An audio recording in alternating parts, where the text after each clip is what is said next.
மக்களே, சின்மயியின் இசை மலையில் நனைய தயாராகுங்கள். கார்த்திபுரம் மே 16. Book your tickets only at www.41sounds.com.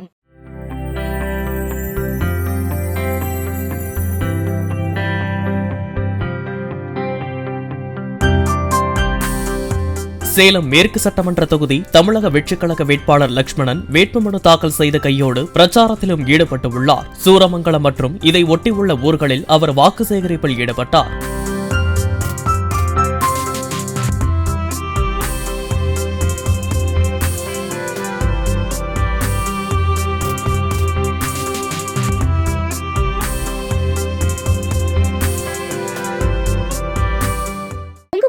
சின்மயியின் இசை மலையில் நனைய தயாராகுங்கள். கார்த்திபுரம் மே 16. Book your tickets only at www.41sounds.com.